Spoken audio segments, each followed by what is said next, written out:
Assalamualaikum warahmatullahi wabarakatuh. Kami dari kelompok 10 yang beranggotakan 5 orang. 1. Ahmad Fauzan, NIM 0420 10044.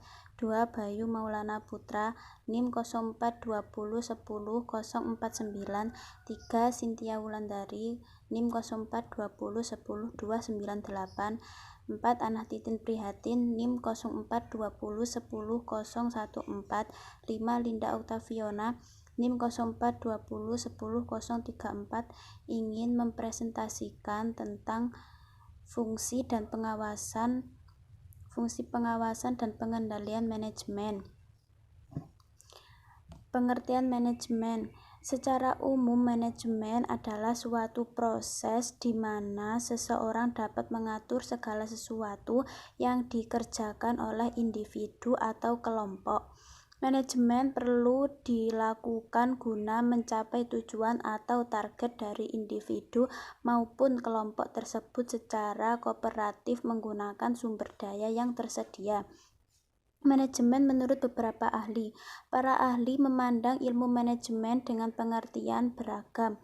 Mary Parket Follett, manajemen adalah seni dalam menyelesaikan tugas melalui perantara. Dalam hal ini, manajemen dapat diartikan sebagai suatu kegiatan yang dilakukan oleh seorang manajer untuk mengarahkan bawahan atau orang lain dalam menyelesaikan pekerjaan demi tercapainya sebuah tujuan. 1. George Robert Terry, yang mengartikan manajemen sebagai proses khas dari beberapa tindakan seperti perencanaan, pengorganisasian, penggerakan, dan pengawasan. Seluruh tindakan tersebut bertujuan mencapai target dengan memanfaatkan semua sumber daya yang tersedia. 2. Menurut Richie W. Griffin, manajemen adalah proses perencanaan organisasi, koordinasi, dan kontrol pada sumber daya agar tujuan tercapai secara efektif dan efisien. Efektif di sini maksudnya tujuan tercapai sesuai rencana, dan efisien berarti bahwa manajemen dilakukan secara cermat, terorganisir, dan tepat waktu. 3. Lawrence A. Apley mengartikan manajemen sebagai keahlian dalam membangkitkan orang lain agar bersedia melakukan sesuatu. Tak harus seseorang keahlian manajemen juga dapat dimiliki oleh organisasi maupun kelompok. Terakhir, Hillman berpendapat bahwa manajemen merupakan fungsi untuk mencapai suatu target melalui perantara serta melakukan pengawasan. Dengan begitu, tujuan dapat tercapai bersama. Fungsi manajemen. Fungsi dasar dari ilmu manajemen yaitu sebagai elemen yang harus ada dalam kegiatan manajemen, sebagai acuan dari seseorang yang bertugas sebagai pengelola atau manajer. Manajer inilah yang bertugas untuk memastikan bahwa tujuan dapat tercapai dengan membuat perencanaan, koordinasi, dan pengendalian. Dalam ilmu manajemen ada 5 fungsi yang saling mempengaruhi satu sama lain. Fungsi tersebut antara lain perencanaan, pengorganisasian, penempatan atau staffing, pengarahan, dan pengawasan. Tanpa adanya salah satu dari fungsi ini, bukan tidak mungkin kegiatan manajemen akan berakhir tidak sesuai rencana atau tujuan. 5 fungsi yang saling mempengaruhi. Perencanaan adalah hal yang pertama yang wajib dilakukan secara manajer. Dengan adanya perencanaan, manajer mengevaluasi segala tindakan baik yang sudah dilakukan maupun yang belum. Tanpa adanya perencanaan yang matang, tujuan dari kegiatan manajemen tidak akan tercapai. B. Setelah itu, jalankan fungsi pengorganisasian. Tujuannya untuk mempermudah proses pengawasan yang dilakukan manajer. C. Fungsi penempatan. Manajer bertugas untuk menempatkan sumber daya yang tersedia sesuai dengan kebutuhan. Dengan begitu, proses pencapaian tujuan dapat dilakukan dengan lebih efektif dan efisien. D. D. Fungsi pengarahan sebagai upaya agar perencanaan yang telah dibuat dapat berjalan dengan lancar. Jadi pengarahan perlu dilakukan agar segala sesuatu yang dilakukan dapat berjalan sesuai arahan atau rencana. Terakhir, fungsi pengawasan. Tujuannya agar kegiatan manajemen dapat berlangsung sesuai rencana. Jika tidak berjalan baik, dapat dilangsungkan proses evaluasi. Jadi tujuan manajemen pun dapat tercapai dengan lebih efektif dan efisien. Tujuan manajemen. 1. Tujuan manajemen mendapatkan hasil maksimal dengan upaya minimum. 2. Meningkatkan efisiensi faktor produksi. 3. Kesejahteraan maksimum untuk pemimpinan dan karyawan. 4. Perbaikan manusia dan keadilan sosial. Proses pengendalian. Pengendalian merupakan tahap yang sangat menentukan dari sebuah proses manajemen. Oleh karenanya, kemampuan untuk melaksanakan pengendalian adalah salah satu fungsi serta peran manajer yang penting. Dalam hal ini, pengendalian adalah proses pemantauan aktivitas untuk menjamin bahwa standar bisa terlaksana sebagaimana yang telah direncanakan dan melakukan langkah koreksi terhadap penyimpangan yang berarti.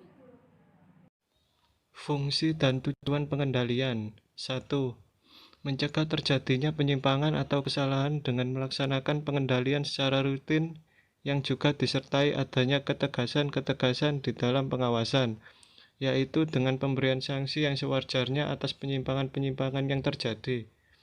2. Mendinamisasikan organisasi. Dengan adanya pengendalian, maka diharapkan sedini mungkin bisa dicegah terjadinya penyimpangan sehingga unit organisasi akan selalu dalam keadaan bekerja secara efektif dan serta efisien. 3. Memperbaiki berbagai penyimpangan yang mungkin terjadi. Apabila penyimpangan sudah terjadi, maka hendaknya pengendalian bisa mengusahakan cara-cara perbaikan. 4. Mempertebal rasa tanggung jawab. Dengan pengendalian dari pihak manajemen, maka karyawan diharapkan akan mempunyai rasa tanggung jawab atas pekerjaan yang diembannya. Tujuan pengendalian antara lain sebagai berikut. 1. Supaya proses pelaksanaan dilakukan sesuai dengan ketentuan-ketentuan dari rencana. 2. Melakukan tindakan perbaikan jika terdapat penyimpangan-penyimpangan. 3. Supaya tujuan yang dihasilkan sesuai dengan rencananya. 4. Menjaga keamanan harta milik suatu organisasi. 5. Memeriksa ketelitian dan kebenaran data akuntansi. 6. Memajukan efisiensi dalam operasi. Adapun fungsi pokok pengendalian adalah sebagai berikut. 1. Mencegah terjadinya penyimpangan atau kesalahan dengan melaksanakan pengendalian secara rutin yang juga disertai adanya ketegasan-ketegasan di dalam pengawasan, yaitu dengan pemberian sanksi yang sewajarnya atas penyimpangan-penyimpangan yang terjadi. 2. Mendinamisasikan organisasi. Dengan ada pengendalian, maka diharapkan sedini mungkin bisa dicegah terjadinya penyimpangan, sehingga unit organisasi akan selalu dalam keadaan bekerja secara efektif serta efisien.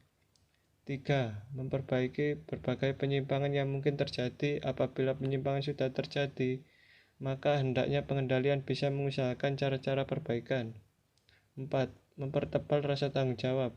Dengan pengendalian dari pihak manajemen, maka karyawan diharapkan akan mempunyai rasa tanggung jawab atas pekerjaan yang diembannya. Pengertian pengawasan. Secara umum, pengertian pengawasan adalah proses untuk menjamin segala kegiatan yang dilaksanakan telah sesuai dengan perencanaan yang ditetapkan. Lebih lengkapnya, definisi pengawasan adalah usaha yang disusun secara sistematis untuk menentukan acuan kerja pada proses perencanaan sistem feedback informasi, mengkonfirmasi hasil kerja dengan acuan kerja, menganalisis terjadinya penyimpangan, dan segera mengambil langkah perbaikan yang dibutuhkan untuk keterjaminan penggunaan sumber daya organisasi atau perusahaan secara efektif dan efisien dalam rangka pencapaian tujuan organisasi. Fungsi dan tujuan pengawasan. Fungsi pengawasan adalah menciptakan standar atau kriteria, membandingkan hasil monitoring dengan standar, melakukan perbaikan atas deviasi atau penyimpangan, merevisi dan menyesuaikan metode pengendalian sebagai respon atas hasil pengendalian dan perubahan kondisi, serta mengkomunikasikan dan menyesuaikan tersebut ke seluruh proses manajemen. Tujuan dari pengawasan adalah sebagai berikut. 1. Adaptasi lingkungan. Maksudnya adalah agar perusahaan dapat terus beradaptasi dengan perubahan yang terjadi di lingkungan perusahaan, baik lingkungan yang bersifat internal maupun lingkungan eksternal. 2. Meminimumkan kegagalan. Maksudnya adalah ketika perusahaan melakukan kegiatan produksi, misalnya perusahaan berharap agar kegagalan seminimal mungkin. 3. Meminimumkan biaya. Maksudnya adalah ketika perusahaan mengalami kegagalan, maka akan ada pemborosan yang tidak memberikan keuntungan bagi perusahaan. 4. Kompleksitas organisasi. Maksudnya adalah kegiatan perusahaan dapat mengantisipasi berbagai kegiatan organisasi yang kompleks. Mempertahankan fungsi pengawasan. Fungsi pengawasan terdiri dari sistem pengawasan tradisional dan sistem pengawasan berdasarkan komitmen. 1. Sistem pengawasan tradisional. Sistem pengawasan tradisional melibatkan kegiatan monitoring yang bersifat eksternal. Kinerja pegawai akan diawasi oleh atasan para pegawai. Kinerja keuangan akan diawasi oleh orang-orang yang berada di luar bagian keuangan yang bertugas untuk melakukan pengawasan dan penilaian terhadap kinerja keuangan. Terdapat dua pendekatan dalam sistem pengawasan tradisional, yaitu pengawasan diagnostik kontrol, pengawasan berdasarkan batasan-batasan boundary control. A. Pengawasan diagnostik adalah pengawasan yang dilakukan oleh manajer di mana setelah standar ditetapkan, manajer melakukan pengawasan dan penilaian apakah standar telah dicapai atau belum. Sekiranya belum tercapai, maka manajer kemudian berkewenangan untuk melakukan diagnosa atau faktor-faktor yang menyebabkan standar belum tercapai, untuk kemudian mengambil keputusan yang terkait dengan upaya untuk mencapai standar sesuai dengan yang semestinya. B. Pengawasan berdasarkan batasan-batasan, yaitu pengawasan dilakukan melalui penetapan aturan atau prosedur yang dengan aturan dan prosedur tersebut keseluruhan anggota dan pihak yang terkait dalam perusahaan akan menyesuaikan diri dengan aturan dan prosedur tersebut dalam menjalankan seluruh aktivitas terkait perusahaan. Sistem pengawasan yang berdasarkan komitmen berbeda dengan pendekatan tradisional. Dalam sistem pengawasan, pendekatan yang berdasarkan komitmen lebih menekankan fungsi pengawasan dari sisi internal daripada eksternal. Pengawasan lebih ditekankan pada faktor internal dari setiap individu bekerja, introspeksi diri. Dalam hal ini lebih dominan dalam menjalankan fungsi pengawasan daripada pengawasan eksternal. Berbagai pendekatan bisa dilakukan dalam membangun sistem pengawasan yang berdasarkan komitmen ini, di antaranya dengan menerapkan suatu sistem keyakinan tertentu dalam budaya kerja perusahaan atau melalui berbagai upaya yang memaksa pegawai untuk membiasakan diri dengan tanggung jawab dan introspeksi diri, di antaranya memungkinkan untuk memberikan kepercayaan dan wewenang dalam berbagai jenis aktivitas yang diberikan kepada para pegawai. Standar operasi pengawasan manajemen. 1. Tahap penetapan standar. Tujuannya adalah sebagai sasaran, kuota, dan target pelaksanaan kegiatan yang digunakan sebagai patokan dalam pengambilan keputusan. Bentuk standar yang umum yaitu 1. Standar fisik, 2. Standar moneter, 3. Standar waktu. Yang kedua, tahap penentuan pengukuran pelaksanaan kegiatan. Digunakan sebagai dasar atau pelaksanaan kegiatan yang digunakan secara tepat. 3. Tahap pengukuran pelaksanaan kegiatan. Beberapa proses yang berulang-ulang dan kontinu yang berupa atas, pengamatan, laporan, metode, pengujian, dan sampel. 4. Tahap pembandingan pelaksanaan dalam standar dan analisa penyimpangan. Digunakan untuk mengetahui penyebab terjadinya penyimpangan dan menganalisanya mengapa bisa terjadi demikian. Juga digunakan sebagai alat pengambilan keputusan sebagai manajer. 5. Tahap pengambilan tindakan koreksi.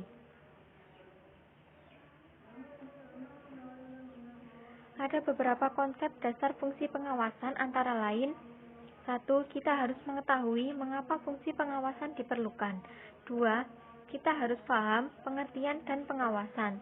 3. Kita harus mengetahui tujuan dari fungsi pengawasan. 4. Kita juga harus tahu langkah-langkah dalam pengawasan. 5. Dan yang terakhir, kita harus tahu beberapa gejala yang memerlukan pengawasan dan pengendalian. Beberapa fungsi pengawasan dalam praktik antara lain: 1. Pengawasan internal dan eksternal. 2. Pengawasan berdasarkan proses kegiatan. Dan yang terakhir, ada beberapa cara mempertahankan fungsi pengawasan, yaitu 1. Sistem pengawasan tradisional. 2. Sistem pengawasan yang berdasarkan komitmen. Sekian penyampaian dari kelompok kami. Apabila ada salah kata, mohon dimaafkan. Saya akhiri. Wassalamualaikum warahmatullahi wabarakatuh.